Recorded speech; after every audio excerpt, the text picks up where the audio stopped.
नमस्कार, राधे राधे, जय माता दी। आप सभी का बहुत बहुत स्वागत करते हैं आपके अपने चैनल में। आशा करते हैं कि आप सभी कुशल मंगल होंगे। कर्म फलदाता शनिदेव 29 जून 2024 को लेकर 15 नवंबर सन 2024 तक वक्री अवस्था में आ रहे हैं। देखा जाए तो इनके गोचर के दौरान ये इनका आखिरी वक्री अवस्था में आना होगा। अर्धरात्रि को समय होगा।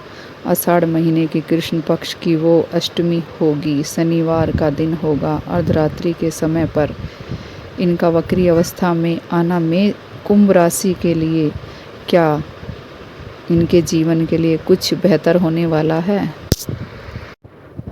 आज इसी बात पर हम चर्चा करने वाले हैं। ध्यान रखना कि जब कोई ग्रह वक्री होता है तो हमें उसका अवसर प्राप्त होता है कि पीछे के अच्छे कर्मों को पूर्ण करने के लिए जिस स्थान पर ये शनिदेव विराजमान हैं, अर्थात में कुंभ राशि के इनकम भाव पर बैठे हैं, इनका कार्य के पूर्ति हेतु साथ ही साथ ये पूर्व भाद्रव नक्षत्र पर इनका भ्रमण चल रहा है। अधिकतर ये गुरु के नक्षत्र अर्थात गुरु के अधीन होकर फल देंगे, जो कि आपके धन भाव पर उपस्थित हैं।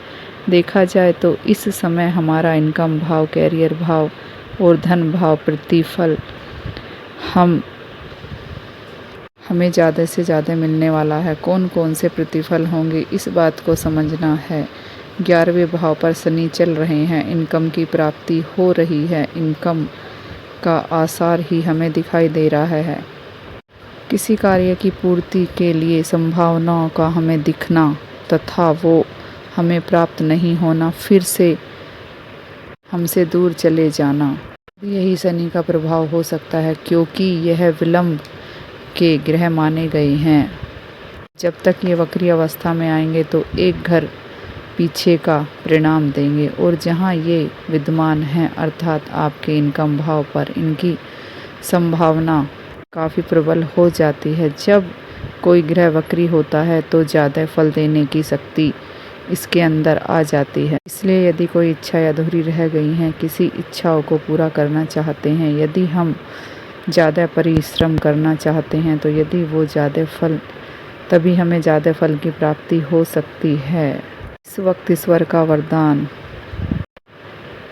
मिला है, इसे हमें बारीकी से समझना है। इसके पास एक परिणाम होगा जो ठीक आपके 10वें भाव पर, आपके कैरियर भाव पर पड़ेगा। देखा जाए तो इनकम भाव से जब वक्री होंगे तो एक घर पीछे का प्रतिफल देंगे, अर्थात दशम भाव का प्रतिफल देंगे, क्योंकि ये दशमेश ही बने हैं, दशम भाव के ही अधिपति बनते हैं। इसलिए काम धंधे को लेकर के, बिजनेस को लेकर के, व्यापार को लेकर के, नौकरी को लेकर के यदि हम परेशान हैं तो हमारे कार्य सिद्ध नहीं हो रहे हैं, तो यहाँ पर एक अवसर हमें प्राप्त हुआ है।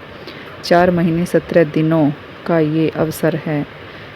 समय तक ये वक्री रहेंगे, हम अपने कार्य को पूरा कर सकते हैं। फिर से किस्मत पलट सकती है। मैं अपने कार्य में कोई अड़चन पैदा नहीं होने दे सकता। मैं होगा मेरे कैरियर में बढ़ोतरी का, क्योंकि शनि कैरियर के स्वामी हैं और आपके दशम भाव को छोड़कर इनकम भाव पर चले गए हैं, जबकि इन्हें जाना चाहिए था उनके एक घर आगे अर्थात 12वें घर को लेकिन वक्री अवस्था में एक घर पीछे का परिणाम ये प्रदान कर रहे हैं। इसलिए ये अवसर है आपके कार्य में एक और विशेष प्रगति का। यदि कोई कार्य सिद्ध नहीं हो रहा है, किसी काम में निरंतर बाधाएं आ रही हैं, उस काम को आप फिर से पूरा कर सकते हैं। एक ऐसा समय होगा, शनि दशमेश होकर भी शनि दशम भाव पर ही अपना प्रतिफल देंगे, और 11वें घर के तो ये स्वामी हैं ही। इसलिए इनकम की दृष्टिकोण से और कैरियर के दृष्टिकोण से ये पूर्ण वक्री अवस्था सिद्ध हो सकती है। पुनः कहा हमने हमें मेहनत करने की आवश्यकता है, क्योंकि ये आपके लिए योग कारक बनते हैं। अधिकतर मेहनत करने की संभावना रहेगी और इन मेहनतों का प्रतिफल शनिदेव पाते हैं। का श्रेष्ठ परिणाम होगा, अर्थात वो अवसर हमको प्राप्त हो रहा है। हमें अपने कार्य क्षेत्र पर फोकस करने की आवश्यकता है और निश्चय मानिए दशम भाव पूरा ही इसका प्रभाव बन सकता है। इसका मतलब कोई विशेष कार्य की जागृति यहाँ पर सिद्ध हो रही है, क्योंकि शनि अभी पूर्व भाव नक्षत्र पर गोचर कर रहे हैं। कृष्णमूर्ति ज्योतिषी पद्धति के अनुसार कोई ग्रह अपना प्रतिफल अपने नक्षत्र के अधीन होकर के प्रदान करते हैं। इस हिसाब से शनि भी अपने गुरु के नक्षत्र पर चल रहे हैं। आप सभी जानते हैं कि गुरु का गोचर ठीक अपने आपके धन भाव पर चल रहा है और इसलिए शनि इस समय गुरु के अधीन होकर के रिजल्ट देंगे, अर्थात अधिक प्रतिफल से देखा जाए तो दूसरा घर आपका मजबूत होगा। यहाँ पर ऑलरेडी गुरु बैठे हैं। ये समय होगा कि मेरे कार्य क्षेत्र में मुझे धन की प्राप्ति का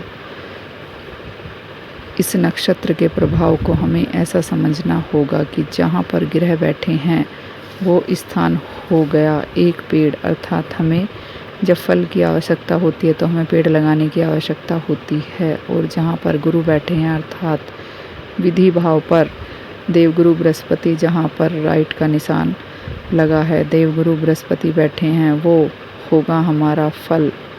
अर्थात हमको इस समय पर अपने कैरियर पर सबसे ज़्यादा ध्यान देने की आवश्यकता है। कैरियर को हमें हमारे कैरियर में हमें सफलता मिलने की संभावना है। इसका फल हमें क्या मिलेगा? धन वृद्धि के रूप में मिल सकता है। प्राप्ति होती दिखाई दे रही है, क्योंकि देवगुरु बृहस्पति द्वितीय भाव हैं। वहाँ से हमें धन की प्राप्ति होगी, क्योंकि द्वितीय भाव मेरे कुटुंब का होता है। दशम भाव पर ही इसका प्रभाव होगा। इसलिए हमारा पेट जो होगा वो अपने कर्म के द्वारा, अपने कुटुंब, अपने परिवार के द्वारा भी हमें बेहतर कर पाते हैं। द्वितीय भाव मेरी वाणी का भाव होता है। आपकी बातचीत के माध्यम से भी आपको, कम्युनिकेशन के माध्यम से भी आपको कैरियर को एक अच्छा समय प्रदान कर सकते हो। यह सबसे बेहतर प्रभाव शनि के गोचर परिवर्तन का स्थान, इसके वक्री अवस्था में आने का इसके बाद कुंभ राशि पर है। कुंभ राशि से एकादश भाव पर शनि का ही कभी अब वक्री होंगे, दोबारा फिर से अस्त व्यवस्था पर आ रहे हैं। बात तो इनका गोचर परिवर्तन हो जाए और स्वयं कुंभ राशि पर शनि की 7.5 का प्रभाव विद्यमान हो रहा है। समझेंगे उस पर आगे कि इसका प्रभाव आपके ऊपर क्या पड़ने वाला है। ये अवसर है काम को संपन्न करने का, ये अवसर है आपको धन की वृद्धि बढ़ाने का, ये अवसर है आपको अपने इनकम को बढ़ाने के लिए, कामनाओं की पूर्ति करने के लिए। 3 घर इस समय एक्टिवेट हो रहे हैं। साधना के लिए लग जाइए, ये अवसर प्रदान है 4 महीने 17 दिन के लिए। सदैव शनिदेव का ध्यान, सुमरन, हनुमान जी महाराज का पूजन, देव की अत्यधिक क्रिया प्राप्ति करना है, हनुमान जी की आराधना करनी है। किसी भी रूप में पूजन कर सकते हैं, चाहे हनुमान स्तन हो, बजरंग बाण हो, सुंदरकांड हो, हनुमान चालीसा हो। ज़्यादा प्रभाव सुंदरकांड के पाठ को बताया गया है। जब शनि का प्रभाव होता है उसका नाम भी सुंदर है। जिस स्थान पर सुंदरकांड का पाठ किया जाता है वह सुंदर स्थान हो जाता है। पीपल में जल अर्पण करना चाहिए। शनिवार को तेल का दीपक जलाना चाहिए। उम्मीद करते हैं कि आप सभी को हमारा यह समझाने का तरीका अगर ज़रा भी पसंद आया हो तो प्लीज़ हमारी वीडियो को लाइक और कमेंट करके और आगे शेयर ज़रूर करें। राधे राधे।